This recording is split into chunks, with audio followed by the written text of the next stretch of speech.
नमस्कार, आप देख रहे हैं न्यूज वन इंडिया। मैं हूं आपके साथ उन्नति भटनागर। बुलेटिन की शुरुआत बड़ी और अहम खबर के साथ। बजट से पहले योगी कैबिनेट की बैठक आज। बजट के प्रस्तावों को कैबिनेट बैठक में मंजूरी दी जाएगी। सुरेश खन्ना बजट का प्रस्ताव रखेंगे। सुबह 11 बजे शुरू होगी यूपी विधानसभा की कार्यवाही। वित्त मंत्री सुरेश खन्ना 11 बजे सदन में पेश करेंगे बजट।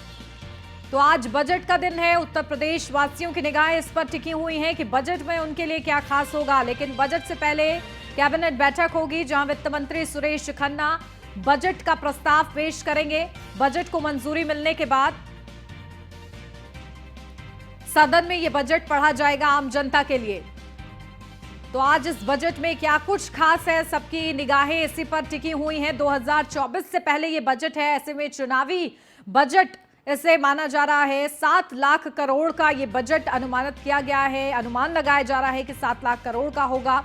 किस तरीके से इस बजट में अलग अलग सेक्टर्स के लिए, अलग अलग वर्गों के लिए बजट आवंटित होता है, ये खास रहेगा। इसमें 10 मार्च तक बजट सत्र चलने वाला है। लेकिन आज महत्वपूर्ण दिन है जहां वित्त मंत्री सुरेश खन्ना बजट पढ़ेंगे। आम जनता के लिए क्या कुछ इस बजट में खास होता है, मध्यम वर्गीय के लिए क्या कुछ खास रहता है, लोगों को बेरोजगारी से, जो युवा हैं उनको बेरोजगारी से निजात मिलती कैसे है, ये देखना होगा। सरकार का जो बड़ा लक्ष्य है $1 ट्रिलियन इकोनॉमी का, उसको किस तरीके से हासिल करने के लिए इस बजट में कदम आगे बढ़ाया जाता है, ये खास रहने वाला है इस बजट में। और साथ ही साथ जो GIS और समिट हुई है उसके जरिए जो MOU साइन किए गए हैं उनको आगे प्रोत्साहन देने के लिए, जमीनी स्तर पर लागू करने के लिए क्या कुछ बड़े घोषणाएं इस बजट के जरिए की जाती हैं, इस पर भी सभी की निगाहें टिकी हुई हैं। तो उत्तर प्रदेश उत्तम प्रदेश बनने की दिशा में किस तरीके से आगे बढ़ता है, बजट में क्या कुछ उसके लिए बड़ी घोषणाएं होती हैं, इसी पर सभी की निगाहें हैं। अलग अलग सेक्टर्स की अगर बात की जाए तो स्वास्थ्य सेक्टर के लिए क्या कुछ खास रहेगा, साथ ही शिक्षा के क्षेत्र में क्या कुछ बड़े बदलाव किए जाएंगे, क्योंकि लगातार शिक्षा क्षेत्र में भी सरकार ध्यान दे रही है। और ऐसे में शिक्षा को और ज्यादा बढ़ाने के लिए क्या कुछ बड़े फैसले लिए जाएंगे। संकल्प पत्र के जरिए जो बड़े वादे किए गए थे उनको कैसे पूरा किया जाएगा। जो युवा पीढ़ी है उनको मुफ्त टैबलेट वितरित करने का जो वादा है उसके लिए कितना बजट इसमें आवंटित किया जाता है, यह भी महत्वपूर्ण रहेगा। साथ ही जो बड़े विकास के एक्सप्रेसवेज बन रहे हैं उनके लिए कितना बजट आवंटित किया जाएगा। तो ये अलग अलग पहलू है इस बजट से जुड़े हुए खास, जिनका इंतजार किया जा रहा है। और आज 11 बजे तक का इंतजार, जब 11 बजे से विधानसभा की कार्यवाही की शुरुआत होगी। और इसी के साथ आज 11 बजे के साथ बजट पेश किया जाना है, जहां वित्त मंत्री सुरेश खन्ना इस बजट को पढ़ेंगे। पेपरलेस ये बजट होगा। बेहद ही ज्यादा महत्वपूर्ण इस बजट को इसलिए भी माना जा रहा है क्योंकि 2024 नजदीक है, लोकसभा चुनाव है और उत्तर प्रदेश उसके लिहाज से बेहद ही ज्यादा महत्वपूर्ण है। तो सभी वर्गों को साधने के लिए भी इस बजट में क्या कुछ बड़ी घोषणाएं रहती हैं, इसका इंतजार सभी कर रहे हैं। फिलहाल इस बजट के पेश होने से पहले कैबिनेट की बैठक होगी आज, जिस बैठक में सुरेश खन्ना जो कि वित्त मंत्री हैं वो बजट का प्रस्ताव रखेंगे। कैबिनेट की मोहर लगने के बाद इसे सदन में आम जनता के लिए पढ़ा जाएगा। तो ये बड़ी जानकारी है जहां उत्तर प्रदेश का आज बजट सामने आ रहा है। योगी सरकार के दूसरे कार्यकाल का दूसरा ये बजट है।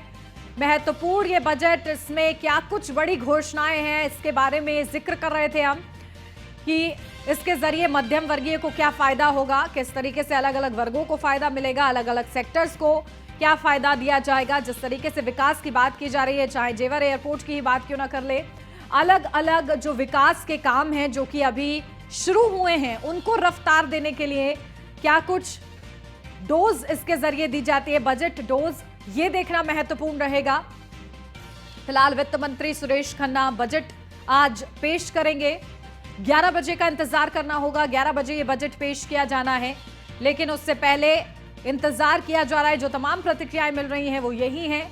महिलाओं का सबसे अहम मुद्दा है कि किस तरीके से महिला सशक्तिकरण की जो बात की जाती है उसके लिए क्या कुछ बड़े आयाम आने वाले दिनों में खुलेंगे इस बजट के माध्यम से। युवा इंतजार कर रहे हैं कि युवाओं को बेरोजगारी के इस झंझट से कैसे बाहर निकाला जाए। जो युवा शिक्षित हो चुके हैं बावजूद इसके दर दर की ठोकरें वो खा रहे हैं, इसको लेकर किस तरीके से उनको रोजगार मिलता है ये भी देखना महत्वपूर्ण रहेगा। तो फिलहाल बजट से पहले कैबिनेट की बैठक, जिस बैठक में मंजूरी मिलेगी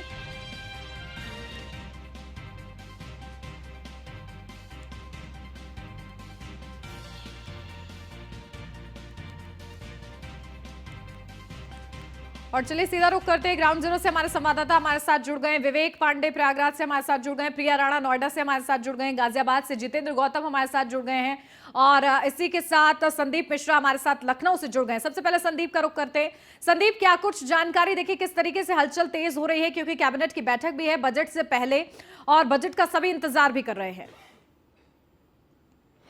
देखिए, बिल्कुल निश्चित तौर पे अगर बात करते हैं उत्तर प्रदेश को 7,000 करोड़ का जो है बजट आज पास होगा, उत्तर प्रदेश की जनता को ये लाभ मिलेगा। सबसे बड़ी बात यह है कि इस बजट में जो 11 बजे सुरेश खन्ना बजट पेश करेंगे उससे पहले जो है एक कैबिनेट बैठक होती है। तो कैबिनेट बैठक में उन प्रस्तावों को मोहर लगाई जाएगी, उन प्रस्तावों पर मोहर लगाई जाएगी। हालांकि जिस तरीके से ये बजट है सभी वर्गों के लिए बजट को माना गया है कि जो भी वर्ग है, चाहे युवा हो या बुजुर्ग हो या महिला हो, हर वर्ग को जो है इसमें जोड़ करके रखा गया है। इस बजट का लाभ लेने के लिए जो है देखा जाए तो उत्तर प्रदेश की जनता को निश्चित तौर पे पूरा कैबिनेट में इस प्रस्ताव को रखे जाएंगे कि जिस तरीके से आज के बजट है, चाहे खेल से बात कर ले, खेल के स्टेडियम बनाने को लेकर के उस पर बजट रखा गया। इसके साथ शिक्षा की बात कर दे, औद्योगिक विकास की बात करें या हम ग्रामीण शहरों को जोड़ने की बात करें, तो इन सारी चीजों को लेकर के इस बजट को रखा गया है। यानी कि 9:30 बजे जो कैबिनेट होगी उस कैबिनेट में इस बजट को पास किया जाएगा। उसके बाद 11 बजे सुरेश खन्ना जो है वित्त मंत्री,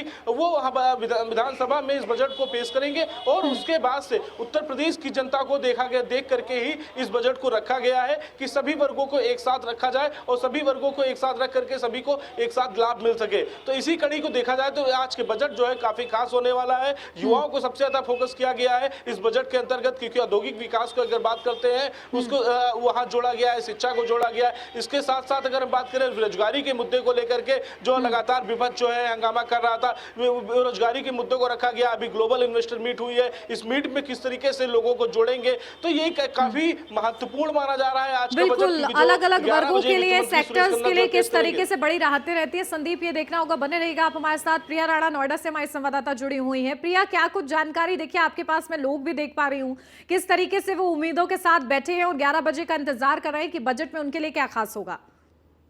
जी उन्नति, बिल्कुल देखिए 11 बजे जो है बजट पेश होने वाला है। 7 लाख करोड़ रुपए का ये बजट रहेगा, जिसमें लेकर देखिए जनता को काफी उम्मीदें हैं। देखिए हम जनता से ही बात करने की कोशिश करेंगे कि आखिर जनता चाहती क्या है। आंटी, आज बजट पेश होने जा रहा है, क्या कुछ आपकी उम्मीदें हैं सरकार से?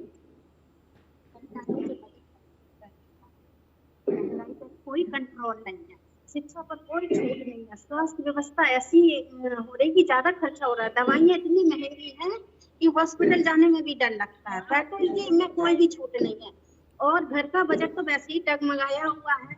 और टैक्स पहले का ही अच्छा था, जो जैसे कि पीएफ अच्छा था, एनएससी अच्छी थी, मेडिकल का भी मिलता था। इस बार तो ऐसा कुछ भी नहीं है, ये समझ में नहीं आ रहा। ड्रेनेज सिस्टम भी अच्छा नहीं है, बारिश में रोड इतनी है कि स्विमिंग करके जाना पड़ता है। अगर हम बात करें, आप खुद एक गृहिणी है, क्या उम्मीद आप कर रही है कि रसोई कौन सी सामानों में आपको छूट मिले या कौन सी महंगाई है, क्या कुछ आप सरकार से उम्मीद कर रही है? अरे महंगाई की बात ही कर, आटा ही इतना महंगा हो गया है, बच्चों का पेट पालना भी मुश्किल हो रहा है। दूध और बाकी चीजें, दाल है, इतनी रेटें बढ़ती जा रही है, आसमान छू रहा है। आंटी, क्या आप कहेंगी, खुद आपकी बड़ी भी है, किस तरीके से आप रसोई अपनी चलाती हैं और क्या कुछ उम्मीद आप लगा रही हैं? रसोई की बात लेते हैं तो रसोई में तो तुम बोल लेना तो हट जाना, या कहीं हो गया। सिलेंडर है, सिलेंडर कितना महंगा हो चुका है। अगर आमदनी कम है लोगों की तो गुजारा कैसे होगा? छोटी बच्ची हैं, उनका एडमिशन कैसे कराया जाएगा? हमें तो कोई लाभ दिखाई दे नहीं रहा।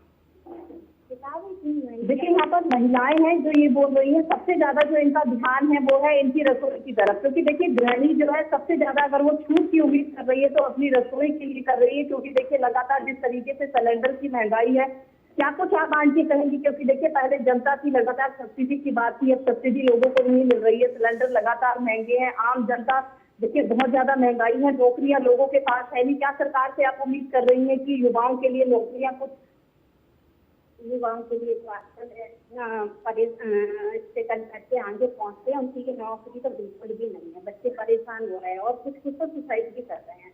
पेरेंट्स की हालत अच्छी नहीं है, पढ़ा के जो कुछ धन होता है लगा देते हैं बच्चों में। देखिए उनकी यहाँ पर जो महिलाएं हैं वो किचन की बात कर रही हैं, युवाओं की नौकरियों की बात कर रही है, क्योंकि देखिए जिस तरीके से लगातार महंगाई बढ़ रही है और आम जनता उससे देखिए उसकी मांग झेलती हुई भी नजर आ रही है। तो देखिए 11 बजे जो बजट पेश होने जा रहा है उसमें सबसे ज्यादा देखिए सिर्फ महिलाओं से ही हमने बात की, महिलाएं जो उम्मीद लगा रही हैं अपनी रसोई के सामानों की लगा रही है, चाहे दाल हो, आटा हो, रिफाइंड हो, चाहे वो सिलेंडर हो, तो उम्मीद ही नहीं यही है कि उससे कुछ छूट मिल सके। क्योंकि देखिए पहले जो केंद्र सरकार का बजट आया था उसमें देखिए आंटी जैसा आपने कहा था कि सब चीज महंगी कर दी गई है, चाहे सिगरेट की बात करें तो उससे आप क्या कहेंगी? सिगरेट महंगी हो गई है तो अच्छा है, लेकिन खिलौने सस्ते कर दिए, कौन सस्ते कर दिए? इनसे हमारा बच्चों पर कोई असर नहीं पड़ता। अगर सस्ते हो जाए, किसान सस्ती करें, चीज सस्ती करें, उससे हमारे घर को बजट थोड़ा सा देगा।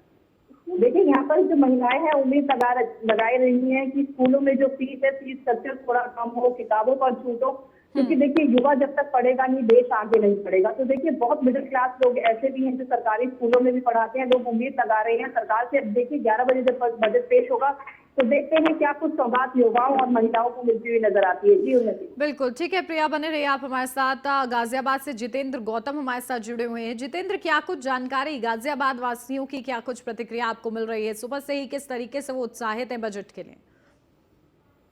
ये जब से आज के दिन का ऐलान किया था कि आज बजट आ रहा है, तब से लोगों में ये उम्मीद है कि इस बार का बजट जो है उनके लिए काफी फायदेमंद साबित हो सकता है। क्योंकि एक तरफ नगर निकाय चुनाव कुछ महीनों बाद होने हैं, तो वहीं दूसरी ओर अगले साल 2024 का संगठनात्मक जो होगा लोकसभा चुनाव का वो होना है। तो तमाम ऐसी चीजें जिससे लोगों को काफी उम्मीद है कि स्वास्थ्य विभाग की तरफ जो बजट आएगा उसमें भी काफी उनको राहत मिलेगी। इसके अलावा एजुकेशन पर जो बजट आना है उस पर उनको काफी राहत मिलेगी। इसके अलावा जो आम लोग हैं वो किस तरह से महंगाई से परेशान है और चुनाव के चलते कम से कम बजट इस तरह का आ जाएगा जो उन लोगों को राहत मिल सकती है। तो ये तमाम ऐसी चीजें हैं जो लोग पूरी उम्मीद बनाए हुए हैं। लगातार हमारी लोगों से बातचीत हो रही थी, हमने रेल चेक किया था, उनसे जानने की कोशिश भी की थी कि क्या बजट में वो चाहते हैं। तो उसको सबसे पहला मुद्दा जो था वो स्वास्थ्य को लेकर था, उसके बाद एजुकेशन को लेकर आ जाता है और फिर तीसरी सबसे बड़ी चीज महंगाई को लेकर आ जाता है। तो ये तमाम चीजें हैं जिस पर आज दिल्ली एनसीआर के लोग भी जो है नजर बनाए थे कि उत्तर प्रदेश का जो बजट आएगा उससे कहीं ना कहीं उन लोगों को भी आसानी होगी। जी बिल्कुल विवेक का, देखिए प्रयागराज से हमारे संवाददाता जुड़े हुए हैं। देखिए खास 7 लाख करोड़ का बजट ये जो है अनुमान लगाया जा रहा है, क्या कुछ खास इसमें हो सकता है अलग अलग वर्गों के लिए? किस तरीके से उम्मीदों के रिएक्शंस जो है आप लोग को कैसे मिल रहे हैं? जी बिल्कुल, निश्चित तौर से ये योगी सरकार का दूसरा बजट है और अगर संगम नगरी प्रयागराज की बात करें तो प्रयागराज वासियों को खासी उम्मीद है इस बजट से। लोग 11 बजे के वक्त का इंतजार कर रहे हैं जब कैबिनेट की बैठक के बाद ये बजट पेश होगा, क्योंकि आगामी 2025 में जब महाकुंभ होगा तो महाकुंभ के लिए एक अच्छे खासे बजट की जरूरत है, जिसके मद्देनजर प्रयागराज के लोग, संगम वासी इंतजार कर रहे हैं कि आखिर कुंभ के लिए, जो कुंभ होगा आगामी दिव्य कुंभ और भव्य कुंभ, उसके लिए प्रदेश सरकार क्या योजनाएं देगी जिससे अभी जो कुछ रुके हुए काम है वो पूरे हो पाए। दूसरी तरफ अगर वर्ग की बात करें, चाहे वो युवा वर्ग हो चाहे वो महिला वर्ग हो, वो भी अपनी तमाम तरह से आशाएं लगा के बैठी हैं। महिलाओं की अगर बात करें तो महिलाएं भी चाहती हैं कि जो महिला सुरक्षा की बात है उसको भी आगे बढ़ाया जाए और किस तरीके से इसमें प्रदेश सरकार कदम उठाती है और कदम उठाती है महिलाओं के लिए, वो भी देखने वाले था। हमारे साथ कुछ महिलाएं, हम उनसे भी बात करने की कोशिश करेंगे कि इस बजट से उनको क्या उम्मीदें हैं। मैडम ये बताइए, अभी ये बजट पेश होने वाला है, अब बजट से क्या उम्मीदें हैं आपको, किस तरीके का बजट होना चाहिए? योगी सरकार से और इस बजट से हमें यही उम्मीद है कि हमारे महंगाई पे ध्यान दिया जाए, क्योंकि रसोई का बजट गड़बड़ होता है और महिला सुरक्षा पहले से काफी अच्छी हुई है, लेकिन अभी बहुत कुछ करने की जरूरत है। और ये जैसे टैक्स फ्री हो, ये हो, मतलब कि सबसे बड़ी बात है कि महंगाई पे ध्यान दिया जाए, सिलेंडर पे, क्योंकि सिलेंडर इतने महंगे हो गए हैं। हम महिलाओं के लिए तो यही ज्यादा जरूरी है, सुरक्षा। ठीक है। हाँ। तो जिस तरीके से महिलाओं से बात करने से एक बात स्पष्ट निकल के सामने आई है कि महिलाएं भी चाहती हैं कि जो महिला सुरक्षा की बात है वो पूरी तरीके से सरकार इस पर ध्यान दे, रोजगार से संबंधित जो चीजें हैं उस पर ध्यान दे, और जो अभी टैक्स की बात होती है महिलाओं को लेकर, जो टैक्स की बात होती है उस पर भी कुछ उनको राहत मिल सके। कुछ युवा भी हैं, युवाओं से भी हम बात करने की कोशिश करेंगे कि आखिर वो क्या चाहते हैं। ये बताइए, आप एक युवा है और युवा होने के नाते क्या चाहते हैं सरकार से, किस तरीके का बजट हो? ये युवाओं के लिए मुख्य बिंदु रोजगार है। रोजगार के लिए हमारा यही सरकार से अपेक्षा रहेगी कि वो रोजगार के लिए काम करे। जैसे कि युवाओं को अपना राज्य छोड़कर दूसरे राज्यों में जाकर काम करना पड़ता है, उनकी उन्नति में अपना एक योगदान देना पड़ता है। हमारा यही मोटिव है, ये जो है सरकार ऐसा बजट लाए जिससे कि युवा अपने ही राज्य में रह के अपने ही राज्य की उन्नति पे और प्रगति पे काम करे। इसके लिए हमारा यही अपेक्षा रहेगी। तो युवाओं की अगर बात करें तो युवा भी ये सीधे बोल रहे हैं कि आखिर जो हमको बाहर जाके काम करना पड़ता है, अगर ये रोजगार के साधन हमारे प्रदेश में उपलब्ध होंगे तो हमको इससे ज्यादा आसानी होगी और हम अपने राज्य में ही काम कर सकेंगे। जी बिल्कुल। फिलहाल इस बजट के माध्यम से युवाओं के चेहरे पर किस तरीके से मुस्कान आती है, इसका इंतजार रहेगा। ठीक है विवेक, आप बने रहिए हमारे साथ। संदीप का रुख करते हैं। संदीप, देखिए खास ये बजट इसलिए भी है क्योंकि 2024 से पहले ये बजट है और ऐसे में इसको चुनावी बजट भी माना जा रहा है। कुछ बड़ी घोषणाएं इसके माध्यम से हो सकती हैं, लेकिन जो विकास के काम चल रहे हैं, जेवर एयरपोर्ट की बात कर लें या जो अन्य एक्सप्रेसवेज हैं, उनको भी रफ्तार देने के लिए, उनके विकास को रफ्तार देने के लिए भी बजट आवंटित किया जाना है। क्या कुछ उसकी संभावना? देखिए बिल्कुल निश्चित तौर पे अगर हम बात करते हैं कि इस बार के बजट को, तो जरूरी कहा जा सकता है कि चुनावी माहौल है। और दूसरी तरफ अगर बात करें तो पिछले वर्ष के बजट से अगर बात करें तो इस वर्ष का बजट जो है अधिक है, यानी कि उत्तर प्रदेश को संवारने के लिए जो बजट का इस बार का आवंटन किया जाएगा वो अधिक किया जाएगा। जो पुराने जो बड़े एक्सप्रेसवे हुए, उन एक्सप्रेसवे में किस तरीके से निर्माणाधीन कार्य जो चल रहा है उसको कितनी जल्दी से पूरा किया जाए, नए पुलों का विकास किस तरीके से हो जल्द से।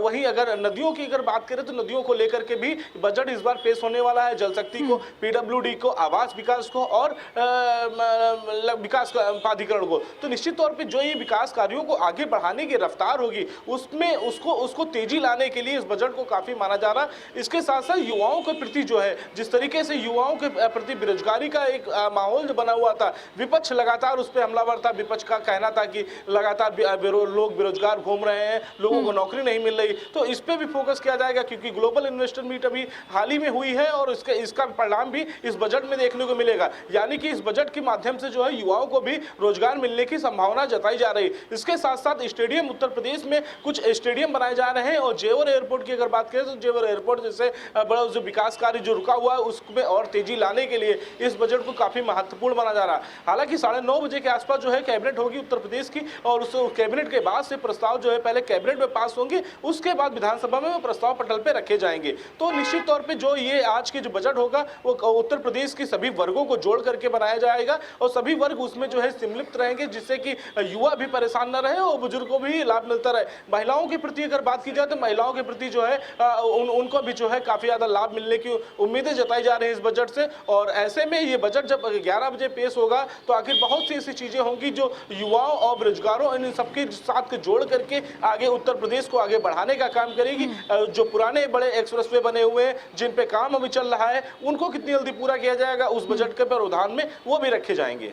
बिल्कुल, तभी हम इसे उम्मीदों का बजट मान रहे हैं और बड़ी जो इंतजार है वो उसका किया जा रहा है। ठीक है संदीप, बने रहिए आप हमारे साथ। प्रिया का रुख करते हैं।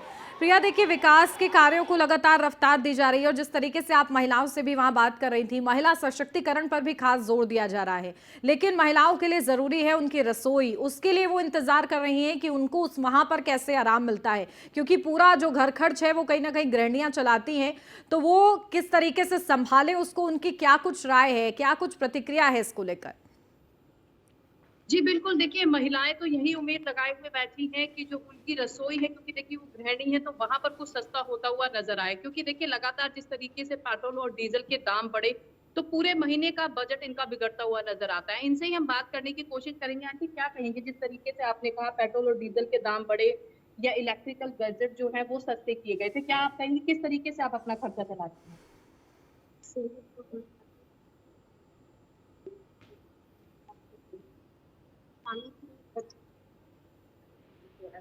एक लीटर दूध आता था उसको आधा लीटर कर दिया है और जो ऑयल हम नाप तोल के अपने घर में जैसे बोतल से नाप तोल के चला रहे हैं। इसलिए महंगाई तो है लेकिन इसको कम करना चाहिए।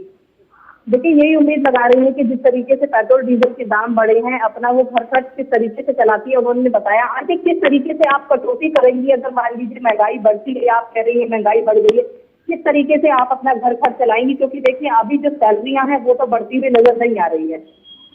इसीलिए करना जो महंगी का काम वो सही कहा है। जैसे घी इतना महंगा हो गया, रोटी टुकी खाएंगे बच्चों की वजह से, बच्ची छोटी है उसका एडमिशन भी कराना है और फैमिली में 15 किलो सिलेंडर कुल चलता है ना, सेल्फ सीढ़ी आदि है, बताओ क्या करा जाए। दारू सिगरेट ये बंद कराई जाए तो बहुत, मुझे तो बहुत खुशी मिलेगी। बहुत ये तो सरकार नहीं बंद कराती बिल्कुल भी, इनके लिए क्यों नहीं सच्चाई होती है। देखिए महिलाएं बोल रही हैं, जिस तरीके से सिलेंडर आते हैं, सब्सिडी जो है वो बिल्कुल भी नहीं आ रही है लोगों की। कोरोना काल के बाद तो उम्मीद लगा रही है कि सब्सिडी उन्हें मिलेगी। चाहे हम बात करें रोजमर्रा की किचन में जो सामान खर्च होता है उस पर उम्मीद लगा रही है कि उसमें उन्हें छूट मिलेगी। अब देखना होगा, इंतजार है 11 बजे का, जब बजट पेश किया जाएगा। तो देखिए सबसे ज्यादा अगर हम माने बजट की तो उम्मीद लगाई जा रही है कि युवाओं पर, गृहिणियों पर और किसानों पर विशेष तौर से ध्यान दिया जाएगा। देखना होगा जब बजट पेश होगा तो क्या कुछ उम्मीदें हैं, क्योंकि देखिए पूरी जनता उम्मीद लगाए बैठी है कि कुछ चीजें सस्ती होगी, किसान अपनी उम्मीद लगाए बैठे हैं, युवा अपनी उम्मीद लगाए बैठे हैं। अब 11 बजे ये स्थिति साफ हो जाएगी। देखिए क्योंकि आपके साथ लगातार महिलाएं मौजूद हैं, उनसे पूछिए कि किस तरीके से अभी वर्तमान समय की अगर मैं बात करूं तो कितनी बचत वो कर पाती हैं, क्या उनकी बचत का रेशियो है? आंटी अगर मैं आपसे पूछना चाहूँ, जितनी भी इनकम आपकी मंथली आती है, किस तरीके से कितनी इनकम आप बचा पाती है, किस तरीके से घर खर्च चलाती है? अभी तो कोई हमारे पास बचत नहीं है, क्योंकि महंगाई इतनी ज्यादा है कि घर का बजट जो पहले बनाया था वो सब डामाडोल हो गया। पता नहीं कहाँ कैसे खर्च कैसे बढ़ रहे हैं, समझ नहीं आ रहा अभी तक तो, लेकिन कंट्रोल होना चाहिए, मेरी यही गुजारिश है। देखिए ये बोल रही हैं कि जो इनकी रोजाना सैलरी महीने में आती है, चाहे इनके बेटे की हो या हस्बैंड की हो, तो कोई भी बचत नहीं हो पाई। और देखिए बचत नहीं होगी तो आदमी बचाएगा कैसे? मान लीजिए अगर हम स्वास्थ्य की बात करें तो जैसा आंटी ने कहा कि स्वास्थ्य पे लगातार महंगाई हो रही है, दवाइयां महंगी हो रही है, हॉस्पिटल्स महंगे है, तो आखिर आम जनता जाएगी तो जाएगी कहाँ? जब बचत ही नहीं होगी तो सरकारी अस्पतालों में लोग जाने को मजबूर है और लगातार देखिए आंटी उसमें ही ट्रीटमेंट कराते हुए नजर आ रहे हैं। तो क्या आप कहेंगी स्वास्थ्य के लिए? थोड़ा हम तो कह रहे बजट में थोड़ा राहत मिले, और सबसे ज्यादा पेट्रोल, जैसे सब्जियां, आटा, सब में राहत मिले। पेट्रोल की कीमत कम होगी तो सब राहत बजट अपनी आप।